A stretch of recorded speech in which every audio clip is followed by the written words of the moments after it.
Good morning all of you. आज मैं bureaucracy and challenges of development, शासक और प्रशासकों के सामने जो चुनौतियां हैं उस पर चर्चा करूंगा।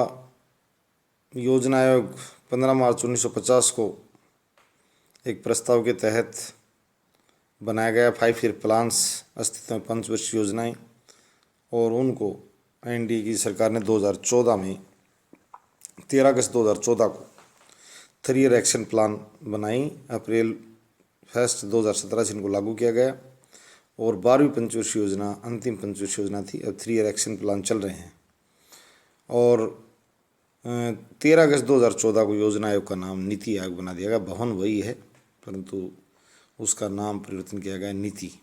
योजना के स्थान पर योजना और नीति में ये तो हिंदी समझने वाले बता सकते हैं कि पर्यायवाची हैं, कुछ भिन्न अर्थ, परंतु योजना को हटाकर नीति लिखा गया वहाँ सरकार ने। ये समानार्थी हैं या कुछ अलग हैं वो हिंदी वाले बता सकते हैं, पर मेरे हिसाब से ज़्यादा अंतर नहीं है इनमें। आधुनिक विकास प्रशासन और नौकरशाही की महत्वपूर्ण भूमिका को सामान्य रूप से स्वीकार किया जाने लगा है और ये भूमिका राज्य के कार्यों में वृद्धि के साथ साथ और अधिक व्यापक एवं महत्वपूर्ण होती जा रही है। 19वीं सदी में व्याप्त लेजेज फेयर की अवधारणा का स्थान 20वीं सदी में लोक कल्याण का राज्य की अवधारणा ने ले लिया है और राज्य मानवीय जीवन के प्रत्येक क्षेत्र से संबद्ध हो गया है।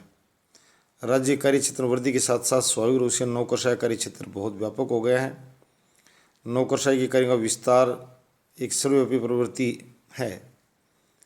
चाहे अमेरिका या इंग्लैंड जैसे पूंजीवादी देशों का उदाहरण लिया जाए या पूर्ववर्ती सोवियत संघ जैसे साम्यवादी देशों या भारत सहित अन्य विकासशील देशों का, फिर भी नौकरशाही की महत्वपूर्ण भूमिका को सर्वव्यापी रूप से स्वीकार किए जाने के बावजूद इस संबंध में उल्लेखनीय तथ्य यह है कि भिन्न भिन्न आर्थिक एवं सामाजिक व्यवस्था वाले देशों में नौकरशाही की भूमिका में भी अंतर पाया जाता है।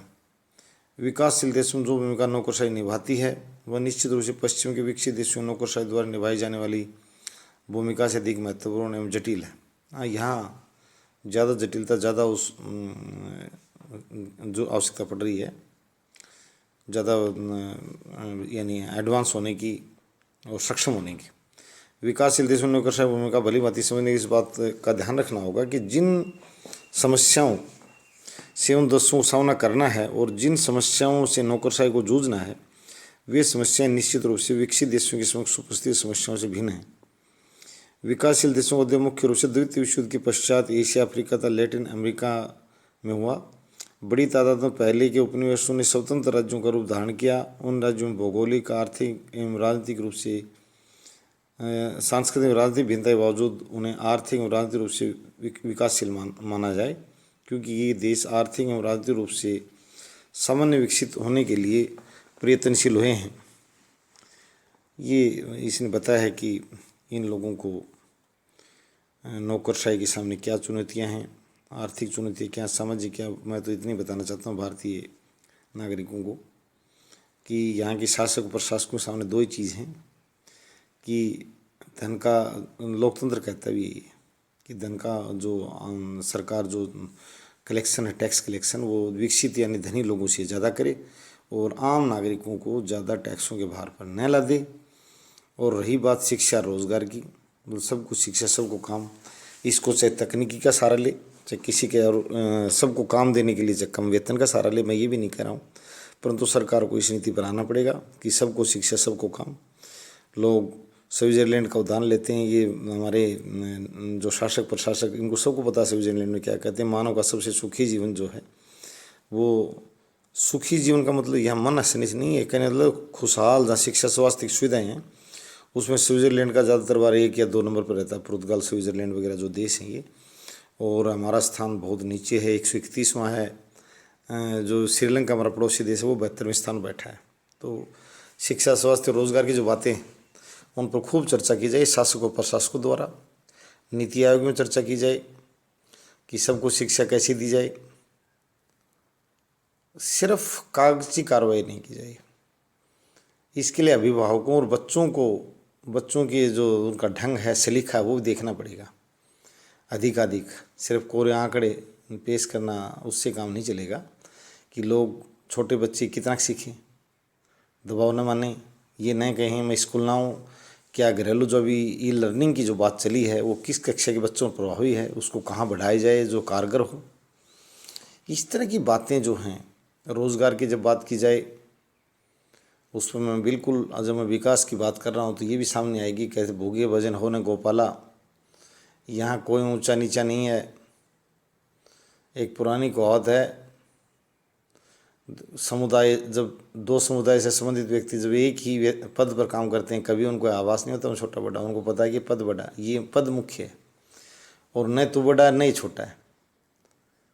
दो अध्यापक किसी भी समुदाय से संबंधित, तो दो IAS अधिकारी किसी भी समुदाय से संबंधित, और दो चपरासी किसी भी समुदाय से संबंधित, तो उनको पता होता है कि तुम्हारा कुछ भी ऊंचा नीचा नहीं है, तू चपरासी है, तू अध्यापक है, तू IAS है, और उसको सब वो साथ बैठते हैं।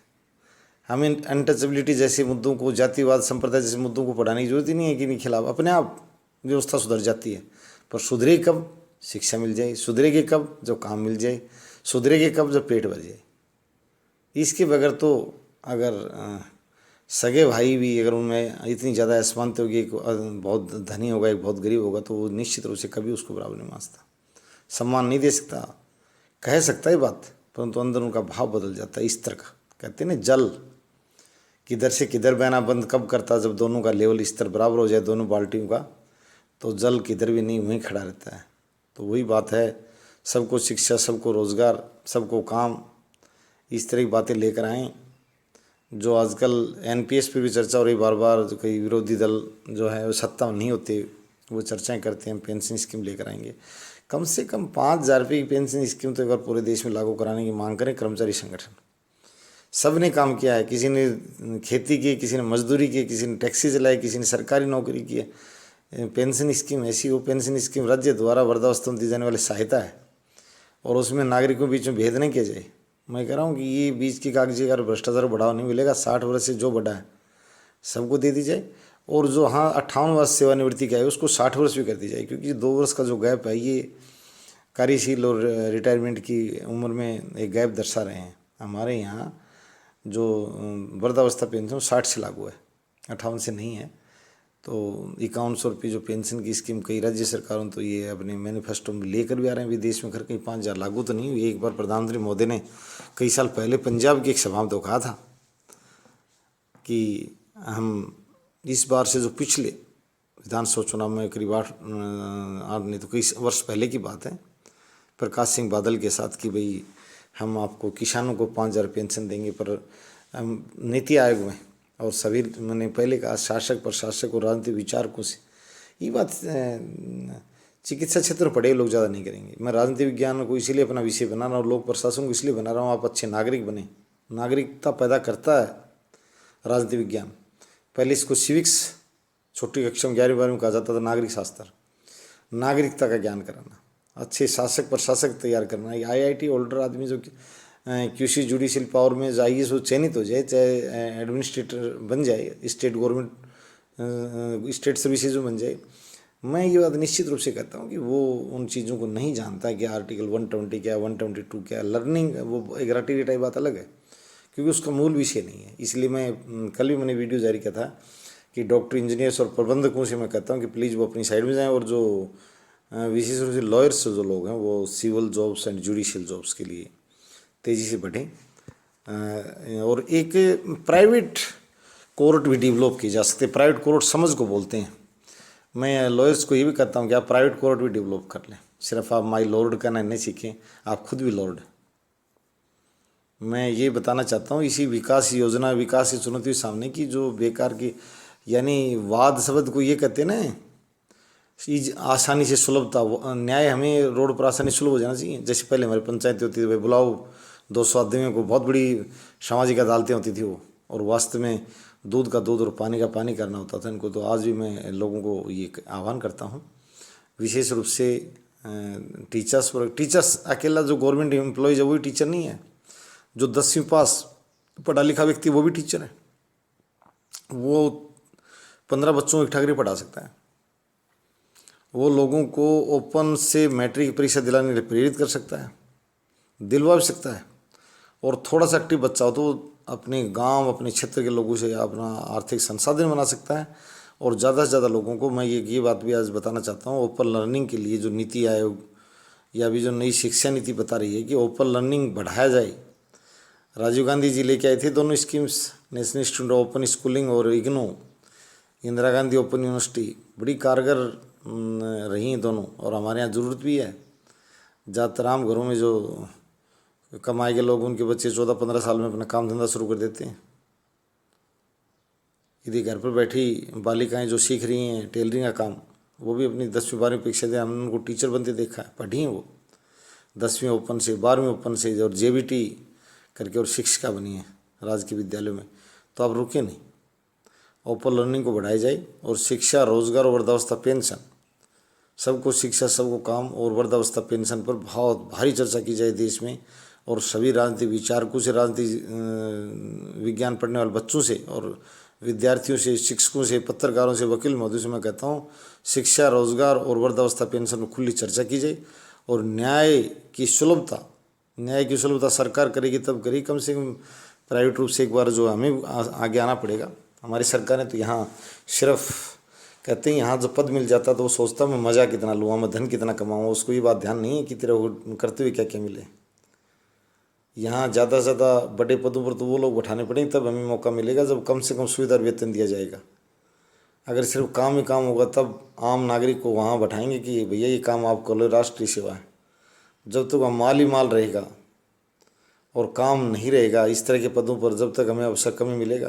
तब ये मैं बार बार पहले कह चुका हूँ, 60 साल से बड़े बूढ़ों को जो है ना, ये बार बार बैठाया जा रहा है। जो 38 साल IAS की नौकरी किया उसको फिर किसी आयोग का अध्यक्ष बना दिया, कहीं उसको दूसरे पद पर सदस्य बना दिया, सरकारी लाभ और गाड़ी और बंगला और धन देने के लिए। भैया इनको बाहर निकाल दे, ये मान जा, हमने कई बार बता दिया, तू अकेला ज़्यादा नहीं जानता है, हमारे पास भी समझ है। 60 साल से बड़े लोगों को कम से कम, मैं ये बार बार बता रहा हूँ, जो ये नई नई अवधारणाएं लेकर आ रहे हैं, 70 साल तक उस पर काम करेगा ताकि अपने लोगों को समायोजित करने के लिए ऐसी संस्थाओं गठन करते हैं। नाम कहते हैं सुधार के लिए, सुधार के लिए नहीं है। मैं जनता बता रहा हूँ, सिर्फ जनता धन से खेलने के लिए अपने लोगों को सिर्फ नियोजित करने का ढंग है, सिर्फ नियोजित करने का। ये बना दिया फलाना एक अधिनियम द्वारा, और बड़ी अंधेरगर्दी चल रही है इस देश के अंदर, आपको भी इसके लिए समझना होगा। और मैं ये बात साफ रूप से, कोई भी व्यक्ति हो, किसी पद पर बैठा हो, मैं ये कहना चाहता हूँ कि नीचता का प्रदर्शन न करें और 60 साल से बड़े लोगों को आराम करने दें। न वो शासन में हो, न प्रशासन में हो, न किसी भी रूप में। ये जो सदस्य नियुक्त किए जा रहे हैं सबको घर भेज दिया जाए, इनको बड़ी बड़ी वेतन भत्ते और पेंशनें मिलती हैं, और आराम करने दें। हमारे पास युवा शक्ति है। मैं ये बिल्कुल कॉल फॉर यूथ, मैंने पहले भी कहा था, भारत की युवाओं जागो और शासन और प्रशासन पर कब्जा करने के लिए अपने बौद्धिक बल से, अपने आचरण से, रूढ़िवादिता, पाखंड और बकवास, जो कलाकारी के दम पर, जिनके पास कोई राजनीतिक समझ नहीं है, आप देखते हो ऐसे ऐसे लोग बैठे हैं शासन में जिनके पास कुछ राजनीतिक समझ नहीं है। मैं ये भी आपको बता रहा हूँ, बिल्कुल भोंदों लोगों की मंडी बैठी बहुत बड़ी, जिनको ये पता तक नहीं है कि मनोनयन कब किया जाता है, किन लोगों को किया जाता है। मैं ये भी मांग करना चाहता हूँ, मनोनयन में जो हमारे 12 सदस्य जो मनोनीत किए जाएँ, उन पर निश्चित रूप से 60 वर्ष से कम आयु के और राष्ट्र सेवा, जो राष्ट्रवाद की लोग बात करते हैं, तो कम से कम उनका प्रमाण देखा जाए कि वो आदमी, उसने अपना धन लुटा दिया क्या राष्ट्र हित में, या उसने अपनी जान लुटा दी क्या, या उसने अपने परिवार की जान कुर्बान कर दी क्या। ढेर सारी बातें होती, देश बहुत बड़ा है। हमें सिर्फ अभी ये पुराने नाम ही मैं नहीं लेना चाहता, बार बार हर बार देश में 1.5 से 2 करोड़ के बीच में 1.70 के आसपास जो बच्चे जन्मते हैं, उनमें एक से एक बहादुर है, एक से एक भगत सिंह है, एक से एक महात्मा गांधी, एक से एक लक्ष्मीबाई है।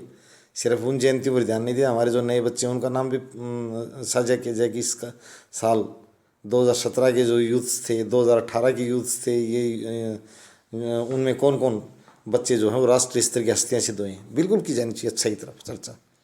कहते हैं कि सिर्फ पुराना ढोते चलना, कई बार और भी हमारे यहाँ ऐसे लोगों बदमाश भी काफ़ी संख्या में, जो 2000-2500 साल की फर्जी बातें, वो उड़ के नदी पार करके चला गया, वो आकाश में चला गया अपने आप उड़कर, आदमी को हवाई जहाज बना दिया। ऐसी बातें नहीं, विज्ञान का ज़माना है, स्टिक बातें, और सिर्फ विकास, शिक्षा, रोजगार और वृद्धावस्था पेंशन, हाउसेज फॉर ऑल भी मैंने डाला था उसमें। ये कल मैं देख रहा था वीडियो, एक सांसद हरियाणा से आज वो खुद सत्ता में बैठा है, उसने खुद बताया था कि 9 लाख हाउसेज हमारे गुड़गांव में खाली पड़े हैं जब वो सांसद था। मैं उस भाई से अनुरोध करता हूँ कि वो आज उन 9 लाख हाउसेज को हरियाणा के नागरिकों को, चाहे मैं फ्री में दिलाने की बात नहीं करता हूँ, आगे आए अपनी तरफ से कि कैसे बैंक्स और सरकार और जनता वो हाउसेज खाली पड़े हैं उनका प्रॉपर यूटिलाइजेशन हो, हमारे लोगों को मिले, हमारे लोगों की आय बढ़े। और नीति पर भाषण से नहीं, भाषण सिर्फ वो आदमी देता है जिसके पास ज्ञान और शक्ति नहीं है, परंतु जिसके पास शक्ति है वो ज्ञान, वो भाषण नहीं, वो उसको अमली जामा पहना कर बताए कि शिक्षा क्षेत्र में ये बदलाव किया है। तो मैं ये आशा करता हूँ कि राष्ट्रीय विकास परिषद तभी कारगर होगी, नीति आयोग तभी कारगर होगी, तब लोगों को तेज़ी से शिक्षा की तरफ बढ़ें और रोज़गार और वृद्धावस्था पेंशन और 60 साल से बड़े वाले जो ये बूढ़े हैं ये प्लीज़ अपने अपने घरों में आराम करें। मैं 2-4 और बातें आपको साझा कर दूं जो हमारे सामने आई थी कि तीसरे विश्व के देशों की सामान्य विशेषता जो हमारे थर्ड वर्ल्ड जिसे बोलते हैं, विधायिका का लाश, विलासितापूर्ण खर्चा, और तीसरा है अस्थिर राजनीतिक व्यवस्था। ये हमें डेवलप की तरफ जाना है, थर्ड वर्ल्ड जो है अविकसित संसार है उसकी तरफ चर्चा नहीं करनी है। धन्यवाद।